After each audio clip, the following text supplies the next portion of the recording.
ओम नमो भगवते वासुदेवाय नमः। नमस्कार दोस्तों, आप सभी का आपके अपने यूट्यूब चैनल आसान राह में हार्दिक स्वागत है। दोस्तों, आज मैं आपको सुनाऊंगी श्रीमद् भगवत गीता के 7वें अध्याय का महात्म्य। दोस्तों, श्राद्ध पक्ष में गीता के 7वें अध्याय का पाठ किया जाता है और इससे पितरों को मोक्ष मिलता है। दोस्तों, इससे पहले हमने 4 कथाओं का श्रवण किया है। उन कथाओं को सुनने से आत्मा को शांति मिलती है और हमारे जीवन से पितृदोष हमेशा हमेशा के लिए समाप्त हो जाते हैं। पितृपक्ष में ये कथाएं सुननी चाहिए। भगवत गीता के पाठ से भी पितृदोष से मुक्ति पाई जा सकती है।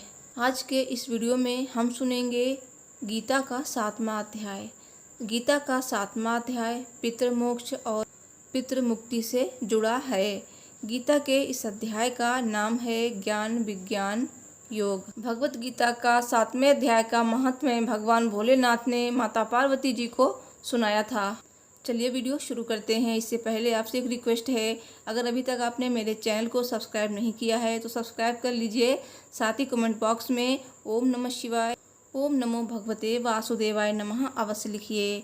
भगवान भोलेनाथ आपकी सभी मनोकामनाएं पूर्ण करेंगे। श्रीमद् भगवद गीता के 7वें अध्याय का महात्म्य इस प्रकार है। दोस्तों, भगवान भोलेनाथ कहते हैं, हे पार्वती, अब मैं 7वें अध्याय का महात्म्य बतलाता हूँ, जिसे सुनकर कानों में अमृत राशि भर जाती है। पाटलिपुत्र नामक एक दुर्गम नगर है, जिसका गोपुर द्वार बहुत ही ऊंचा है। उस नगर में शंकुकर्ण नामक एक ब्राह्मण रहता था। उसने वैश्यव्रती का आश्रय लेकर बहुत सारा धन कमाया, किंतु न तो कभी पितरों का तर्पण किया और न ही देवताओं का पूजन ही किया।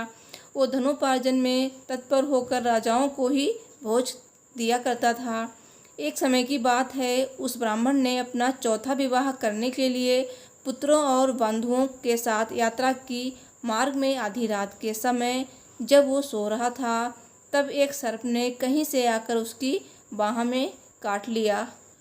उसके काटते ही ऐसी अवस्था हो गई कि मणि, मंत्र और औषधि आदि से भी उसके शरीर की रक्षा असाध्य जान पड़ी। तत्पश्चात कुछ ही क्षणों में उसके प्राण पखेरु उड़ गए और वो प्रेत बना। फिर बहुत समय के बाद वो प्रेत सर्प योनि में उत्पन्न हुआ।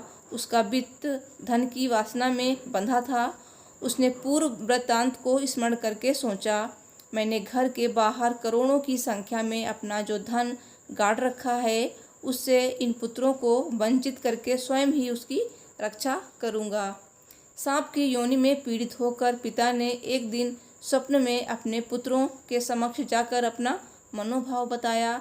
तब उसके पुत्रों ने सवेरे उठकर बड़े विस्मय के साथ एक दूसरे से स्वप्न की बातें कहीं। उनमें से मंझला पुत्र कुदाल हाथ में लिए घर से निकला और जहाँ उसके पिता सर्पयोनि धारण करके रहते थे, उस स्थान पर गया। यद्यपि उसे धन के स्थान का ठीक ठीक पता नहीं था, तो भी उसने चिन्हों से उसका ठीक निश्चय कर लिया और लोभ बुद्धि से वहाँ पहुंचकर बांबी को खोदना आरंभ किया। तब उस बांबी से बड़ा भयानक सांप प्रकट हुआ और बोला, अरे मूर्ख, तू कौन है? किस लिए आया है? यह बिल क्यों खोद रहा है? किसने तुझे भेजा है? ये सारी बातें मेरे सामने बता। पुत्र बोला, मैं आपका पुत्र हूँ, मेरा नाम शिव है। मैं रात्रि में देखे हुए स्वप्न से विस्मित होकर यहाँ का सुवर्ण लेने के कौतूहल से आया हूँ। पुत्र की ये वाणी सुनकर वो सांप हंसता हुआ उच्च स्वर से इस प्रकार स्पष्ट वचन बोला, यदि तू मेरा पुत्र है तो मुझे शीघ्र ही बंधन से मुक्त कर। मैं अपने पूर्व जन्म के गाड़े हुए धन के लिए ही सर्प योनि में उत्पन्न हुआ हूँ। पुत्र, पिताजी, आपकी मुक्ति कैसे होगी, इसका उपाय मुझे बताइए, क्योंकि मैं इस रात में सब लोगों को छोड़कर आपके पास आया हूँ। पिता बोला, बेटा, गीता के अमृत में 7वें अध्याय को छोड़कर मुझे मुक्त करने में तीर्थ, दान, तप और यज्ञ भी सर्वथा समर्थ नहीं है। केवल गीता का 7वां अध्याय ही प्राणियों के जरा, मृत्यु आदि दुखों को दूर करने वाला है। पुत्र, मेरे श्राद्ध के लिए गीता के 7वें अध्याय का पाठ करने वाले ब्राह्मण को श्रद्धापूर्वक भोजन कराओ। इससे निसंदेह मेरी मुक्ति हो जाएगी। वत्स अपनी शक्ति के अनुसार पूर्ण श्रद्धा के साथ निवर्षी और वेद विद्या में प्रवीण अन्य ब्राह्मणों को भी भोजन कराना। सर्प योनि में पड़े हुए पिता के ये वचन सुनकर सभी पुत्रों ने उसकी आज्ञानुसार तथा उससे भी अधिक किया। तब शंकुकर्ण ने अपने सर्व शरीर को त्याग कर दिव्य देह धारण किया और सारा धन पुत्रों के अधीन कर दिया। पिता ने करोड़ों की संख्या में जो धन उनमें बांट दिया था, उससे वे पुत्र बहुत प्रसन्न हुए। उनकी बुद्धि धर्म में लगी हुई थी, इसलिए उन्होंने बावली, कुआं, पोखरा, यज्ञ तथा देव मंदिर के लिए उस धन का उपयोग किया और अन्नशाला भी बनवाई। तत्पश्चात 7वें अध्याय का सदा जप करते हुए उन्होंने मोक्ष प्राप्त किया। हे पार्वती, यह तुम्हें 7वें अध्याय का महात्म्य बतलाया, जिसके श्रवण मात्र से मानव सब पातकों से मुक्त हो जाता है। बोलिए भगवान भोलेनाथ की जय। दोस्तों, जो लोग श्राद्ध पक्ष में श्राद्ध कर्म नहीं कर पाते हैं, पितृतर्पण नहीं कर पाते हैं, तो उन्हें गीता के 7वें अध्याय का श्रवण करना चाहिए और उसका पुण्य अपने पितरों पूर्वजों को देना चाहिए। इससे उन्हें मुक्ति मिलती है। गीता का 7वां अध्याय इस प्रकार है। श्री कृष्ण भगवान अर्जुन से बोले, हे पार्थ, तू मुझ में अनन्य प्रेम से आसक्त हुए मन वाला और अनन्य भाव से मेरे परायण होकर योग में लगा हुआ, मुझ में संपूर्ण विभूति बल ऐश्वर्यादि गुणों से युक्त सबका आत्मरूप जिस प्रकार संशय रहित जानेगा, उसको सुन। मैं तेरे लिए इस रहस्य सहित तत्व ज्ञान को संपूर्णता से कहूँगा कि जिसको जानकर संसार में फिर और कुछ भी जानने योग्य शेष नहीं रहता है। हजारों मनुष्यों में कोई ही मनुष्य मेरी प्राप्ति के लिए यत्न करता है और उन यत्न करने वाले योगियों में भी कोई ही पुरुष मेरे परायण हुआ मेरे को तत्व से जानता है, अर्थात यथार्थ मर्म से जानता है। हे अर्जुन, पृथ्वी, जल, अग्नि, वायु और आकाश तथा मन, बुद्धि और अहंकार भी ऐसे ये 8 प्रकार के विभक्त हुई मेरी प्रकृति है। ये 8 प्रकार के भेदों वाली तो अपरा है, अर्थात मेरी जड़ प्रकृति है। अर्थात हे महाबाहो, इससे दूसरी को मेरी जीव रूपा परा अर्थात चेतन प्रकृति जान की, जिससे यह संपूर्ण जगत धारण किया जाता है। हे अर्जुन, तू ऐसा समझ कि संपूर्ण भूत इन दोनों प्रकृतियों से ही उत्पत्ति वाले हैं और मैं संपूर्ण जगत का उत्पत्ति तथा प्रलय रूप हूँ। हे धनंजय, मेरे अतिरिक्त अन्य कुछ भी नहीं है।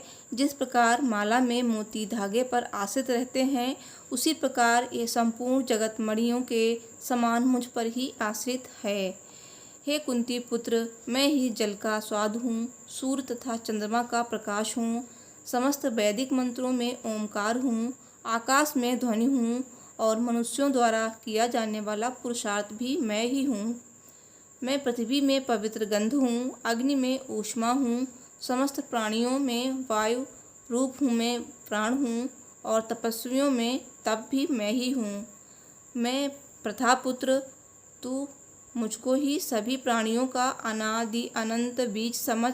मैं बुद्धिमानों की बुद्धि और तेजस्वी मनुष्यों का तेज हूँ। हे भरत श्रेष्ठ अर्जुन, मैं बलवानों का कामना रहित और आसक्ति रहित बल हूँ और सब प्राणियों में धर्मानुसार विषयी जीवन हूँ। प्रकृति के 3 गुण सत्वगुण, रजगुण और तमगुण से उत्पन्न होने वाले भाव, उन सब को मुझ में उत्पन्न होने वाले समझ, परंतु प्रकृति के गुण मेरे अधीन रहते हैं, मैं उनके अधीन नहीं हूँ।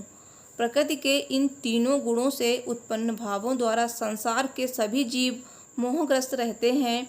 इस कारण प्रकृति के गुणों से अतीत मुझ परम अविनाशी को नहीं जान पाते हैं। यह तीनों दिव्य गुणों से युक्त मेरी अपरा शक्ति स्वरूपा माया को पार कर पाना असंभव है, परंतु जो मनुष्य मेरे शरणागत हो जाते हैं, वो मेरी इस माया को आसानी से पार कर जाते हैं। मनुष्यों में अधर्मी और दुष्ट स्वभाव वाले मूर्ख लोग मेरी शरण ग्रहण नहीं करते हैं।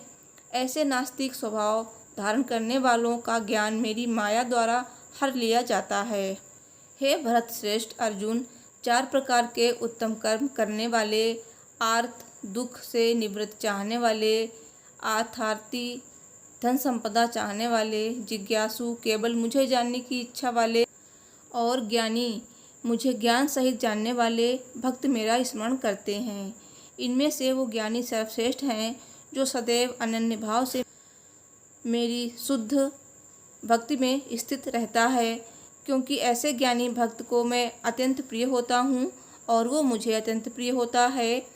यद्यपि ये चारों प्रकार के भक्त उदार हृदय वाले हैं, परंतु मेरे मत के अनुसार ज्ञानी भक्त तो साक्षात मेरा ही स्वरूप होता है, क्योंकि वो स्थिर मन बुद्धि वाला ज्ञानी भक्त मुझे अपना सर्वोच्च लक्ष्य जानकर मुझ में ही स्थित रहता है। अनेकों जन्म के बाद अपने अंतिम जन्म में ज्ञानी मेरी शरण ग्रहण करता है। उसके लिए सभी के हृदय में स्थित सब कुछ मैं ही होता हूँ। ऐसा महात्मा अत्यंत दुर्लभ होता है। जिन मनुष्यों का ज्ञान सांसारिक कामनाओं के द्वारा नष्ट हो चुका है, वे लोग अपने अपने स्वभाव के अनुसार पूर्व जन्मों के अर्जित संस्कारों के कारण प्रकृति के नियमों के वश में होकर अन्य देवी देवताओं की शरण में जाते हैं।